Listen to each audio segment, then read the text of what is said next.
Welcome back to Inherited Dawn, a One Piece podcast. We are finally here, the aftermath. Chapter 211, King. And with a title like that, you know the dust is finally starting to settle. Settle is the word for it. After all the chaos, all the fighting, all the desperation, we get this chapter where the fighting just stops. And the moment that happens, when one man's lie is exposed and an entire war just ends, it's one of the most satisfying things I've read in this series so far. It's the sound of a country taking its first breath after nearly drowning. Exactly. And if you want to be here for every single one of those moments as we break them down, make sure you're following the show. We're on this voyage to the end, and you don't want to miss the ship. Let's start at the plaza. The rain is falling, but the tension is still at a breaking point. Yeah, the rain itself isn't enough. That's what's so terrifying. You think this miraculous rain, the thing they've all been fighting and dying for, would be a sign to stop. But it's not. Vivi is screaming her heart out, begging them to stop, but you can see it in their faces. The hate is still there. They're still ready to kill each other over a lie. The momentum of war is a freight train, man. It doesn't have brakes. It's a chilling reminder that the truth doesn't always win on its own. It needs a vessel. It needs proof. Crocodile's deception wasn't a single event. It was a carefully orchestrated campaign over several years. He didn't just tell a lie. He poisoned the well. He nurtured their pain, their frustration with the drought, and gave them a target for it. Vivi's words are heartfelt, but they're just words against years of carefully cultivated distrust. It's like trying to put out a forest fire with a single bucket of water. She's yelling the truth, but they're all so deep in the kill or be killed mindset that they can't even hear her. You can see the pain on her face. She's saved the country from drought, but she can't save her people from themselves. It's absolutely heartbreaking. It also speaks to the nature of entrenched beliefs. Once people are convinced of a reality, presenting them with a counter-narrative, even if it's the truth, often just makes them dig in their heels. Their identities have become tied to the conflict. To stop fighting would be to admit they were wrong, that their friends died for a lie. That's a difficult reality for anyone to accept. And then the proof arrives. First, from the royal side, Chaka, the jackal, steps in front of the entire royal army and just commands them to stand down. The pure authority, the loyalty, beautiful. He doesn't even flinch. He just plants his feet and becomes a wall. He's putting his life on the line. He has no idea if they'll listen. Pell is often called the kingdom's strongest warrior, but Chaka is the other pillar of the kingdom's defense. He represents order, discipline, and unwavering loyalty. He's not appealing to their emotions. He's appealing to their duty as soldiers of the crown. He's betting everything on their discipline. But it's the other side that really changes the game. For the rebels, a figure appears, and it's Igaram. He's alive. Bro, I was holding out hope. I was screaming at my book when his ship blew up, but seeing him there with his stupid curly hair and everything, carrying a wounded Kappa, it was perfect. I knew it. I refused to believe he was gone. Miss All Sunday's methods seemed too clean, too theatrical. An explosion like that is meant to send a message, to create despair. It's not the method of a truly meticulous assassin. It was a performance. And the show's over, baby. He walks out there like a total boss, carrying Kappa, and just lays out the whole truth for the rebels to hear.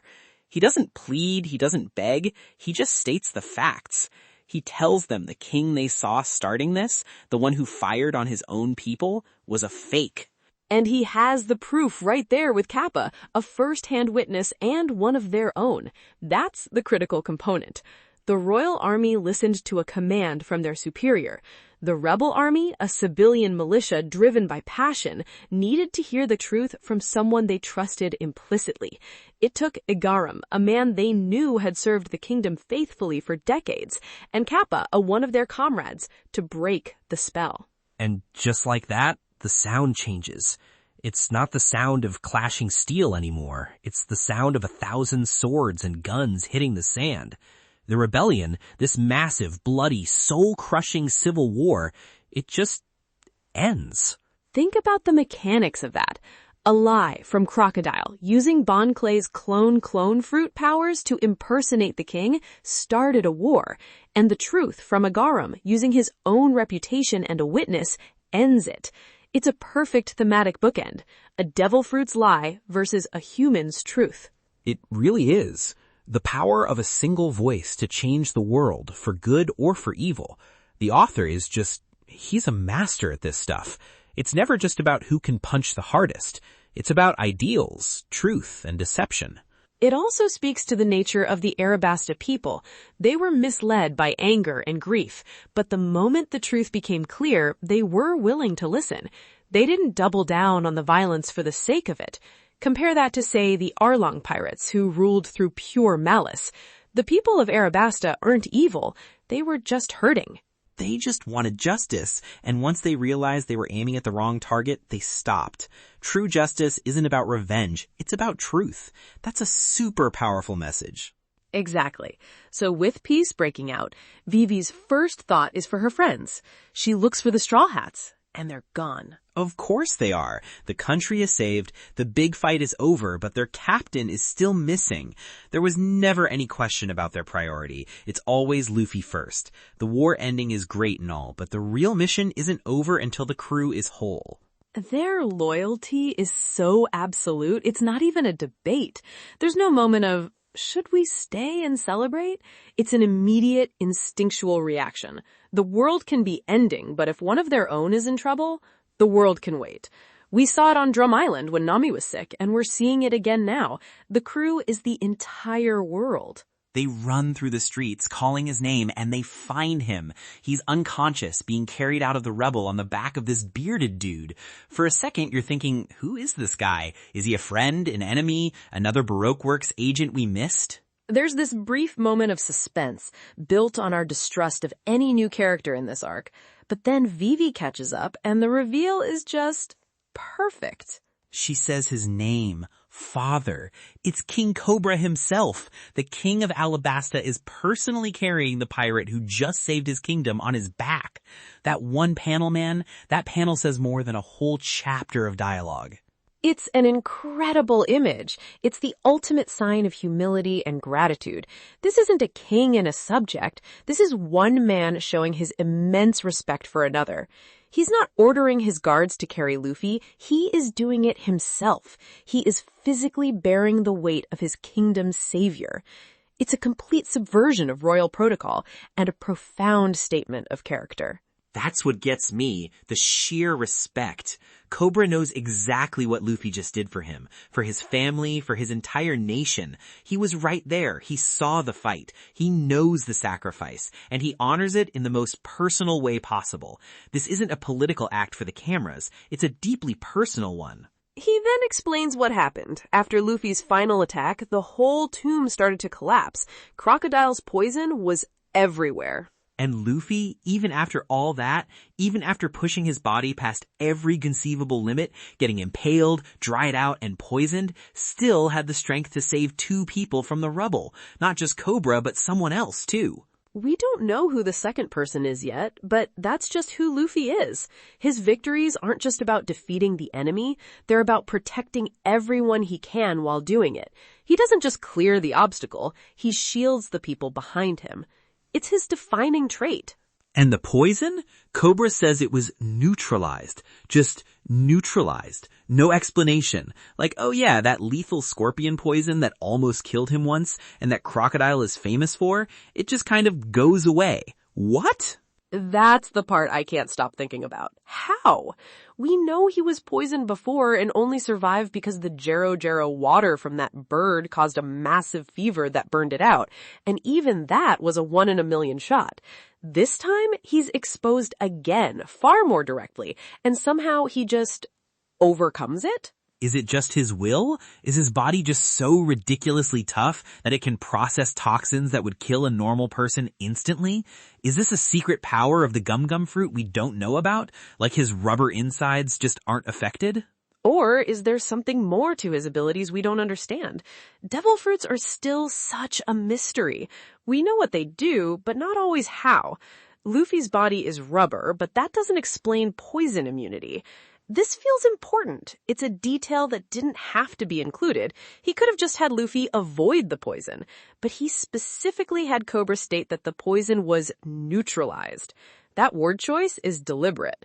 Maybe it has something to do with the will of D. We still have no idea what that means, but everyone who has it seems to be a monster who just won't die.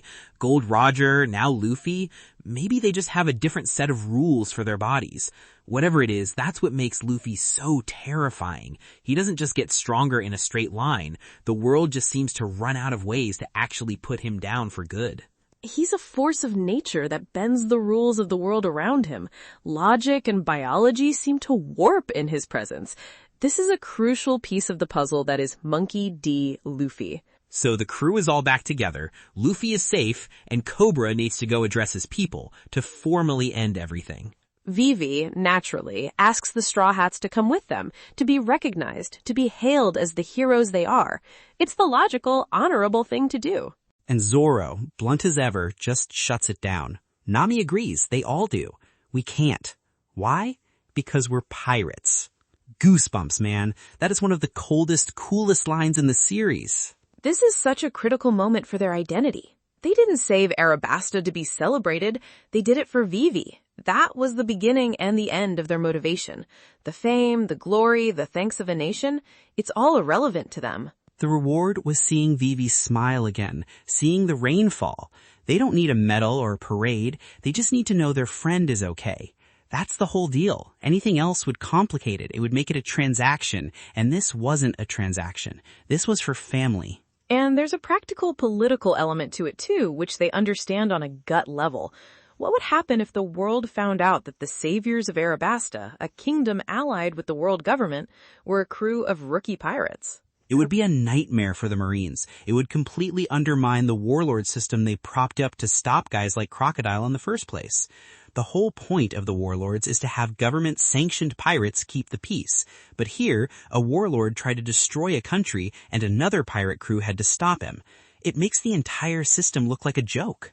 It would make the world government look incompetent and make pirates look like heroes. They cannot, under any circumstances, allow that narrative to exist. The Straw Hats understand this, even if they don't articulate it in such political terms. They know their existence is a problem for the powers that be. They just know who they are. They fly their own flag. They don't need anyone else's approval. They live by their own code. And that code says you help your friends and you don't answer to kings or governments. And man, that is just so cool. Their freedom is the most important thing to them. And being heroes of a nation comes with strings attached. They don't want those strings. Once Vivi and Cobra leave to make their speech, the crew is finally alone. And one by one, they all just collapse. Down for the count. Sanji, Zoro, Nami, Usopp, Chopper, every single one of them. The adrenaline is gone, the fight is over, and their bodies finally present them with the bill for what they just did. It's like their willpower was the only thing holding their bodies together, and the second they knew Luffy and Vivi were safe, that willpower just said, all right, I'm clocking out. It's such a quiet, powerful scene. No words, just the sight of them finally succumbing to their exhaustion and injuries. Zoro fought a master swordsman while injured. Sanji took on a master of disguise and intrigue. Usopp and Chopper defeated 2 officer agents against impossible odds. Nami outsmarted a highly trained assassin. It shows you the price of a victory like this. It was earned with every last drop of their strength. They absolutely earned that rest. Every bit of it. It's like the whole crew just exhaled for the first time in weeks. That panel of them all just lying there in a pile is one of my favorites in the whole arc. It's the aftermath personified. Meanwhile, the cleanup crew arrives. The Marines, led by Tashigi. And they find him. Crocodile, unconscious, defeated, lying in the sand. I love this. No dramatic final words, no escape plan. He just lost. Utterly and completely. For a man so obsessed with his own image and power to be found like a piece of trash in the desert, it's perfect. He's not even worthy of a final confrontation with the authorities. He's just evidence to be collected. Tashigi arrests him on the spot, and the order comes down. His title as one of the 7 warlords of the sea is revoked. The government is doing damage control. Good riddance. Get him out of here. That's the consequence. You make a deal with the world government for power and protection, you break the rules, you get taken out. And the fact that he was taken out by Luffy makes it so much sweeter, because the Marines can't even take credit for it. They're just the janitors sweeping up the mess. It exposes the fatal flaw in the warlord system.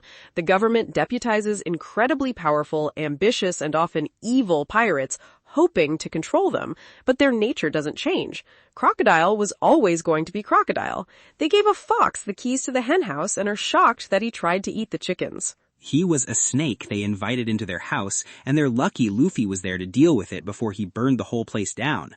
And now the Marines have to pretend they handled it. It's all just politics. The rest of Baroque Works is shown unconscious, too. All the officer agents, Mr. 1, Miss Double Finger, Mr. 4, Miss Merry Christmas. Presumably, they're all arrested. The entire organization, built over years, dismantled in a single day. All except for 2. Mr. 2, Bon Clay, is seen attempting an escape, which, you know what, fair enough. I can respect the hustle. He's a showman to the very end. He's a survivor. But it's the other exception that's far more interesting. Miss All Sunday, Franky Robin. Her whereabouts are unknown. The Marines report that she's presumed to have been killed in the collapse of the tomb. Sure. Okay, but think about what that means. The Marines think she's dead. But the last we saw of her, she was with the king. Cobra is alive. Luffy is alive. She gave Luffy the antidote for Crocodile's poison. Why would we assume she's the one who didn't make it? No way. Not a chance. She's way too smart and way too important to just die off screen in some rubble. She let Luffy and Cobra live. She has her own agenda that is clearly separate from Crocodile's. She wanted the poneglyph and she got to it. Her mission was, in a way, a success. She is the only person in the world that we know of who can read the poneglyphs. Her survival is not just a personal matter, it's a matter of world history. She wouldn't be taken out so easily. She played Crocodile for years to get to this point. She's not going to die because of some falling rocks. She's playing a different game than everyone else. While they were fighting for a kingdom, she was fighting for something else entirely, something to do with the true history.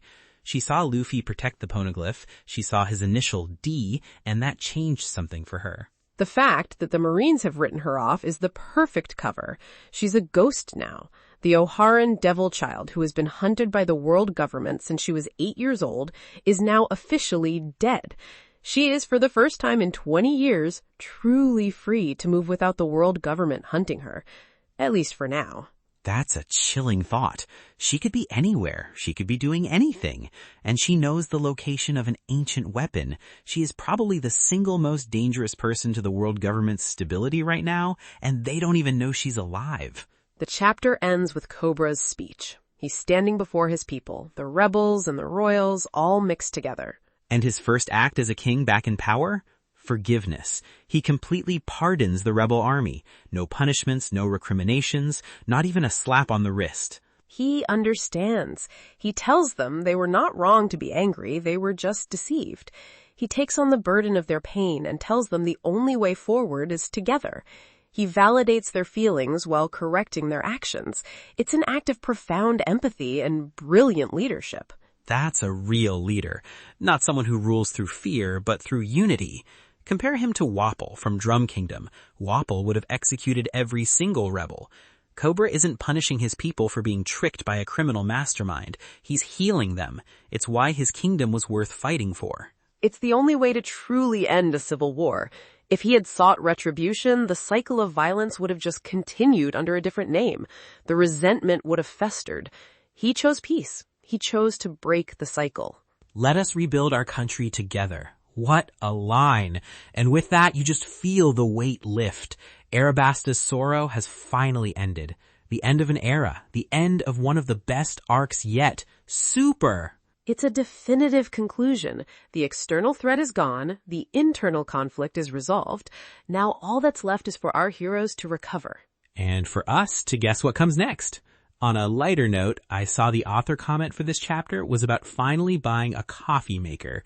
Bro, I feel that. Sometimes the smallest things are the hardest to commit to. He's out here writing one of the greatest stories of all time, and he's just worried about his morning brew. I love it.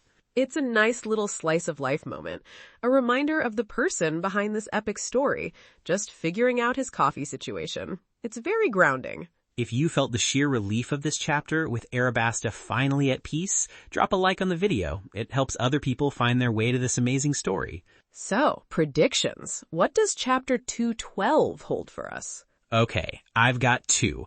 First, the obvious one. The party. It is time for the post-arc banquet. Luffy's going to wake up, scream meat, and the entire palace is going to turn into a feast hall. It's tradition. I want to see Zoro and Sanji having a drinking contest. I want Usopp telling wildly exaggerated stories of his battles to the royal guards. I want Chopper being fawned over. They've earned it. That feels like a certainty. They've more than earned it, and a feast is the quintessential One Piece reward. What's your second? I think we're going to see where Mr. 2 ended up. He was escaping, but where to?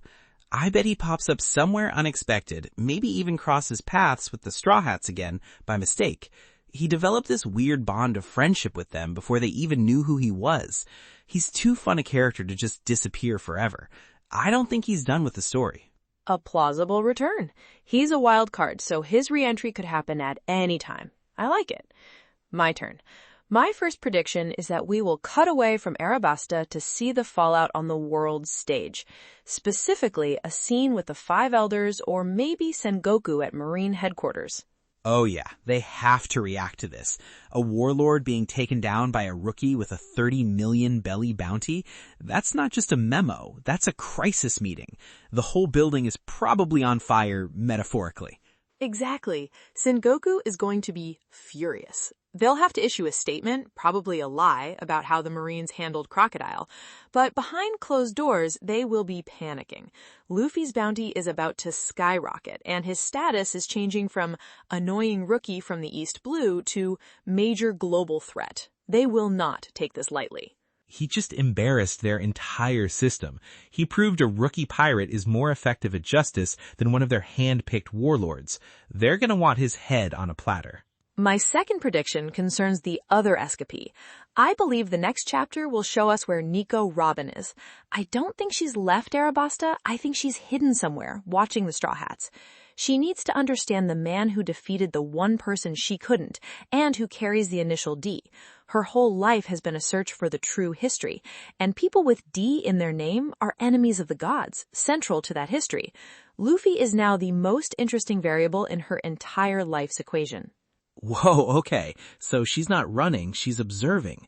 That's a great call. She's an archaeologist, a scholar. She's going to study him. I could totally see that. She needs to figure out what Luffy is, and if he's a threat or something else. An opportunity? Precisely.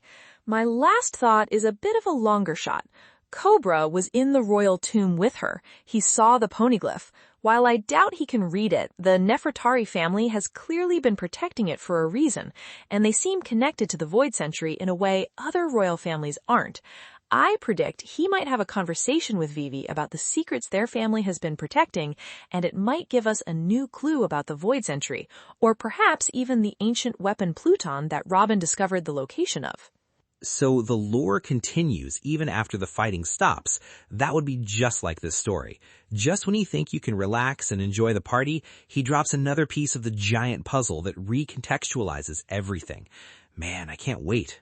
The battle for Arabasta may be over, but the war for the true history is just beginning. And we'll be right here to break it all down. Join us next time for Chapter 212. Until then, keep sailing.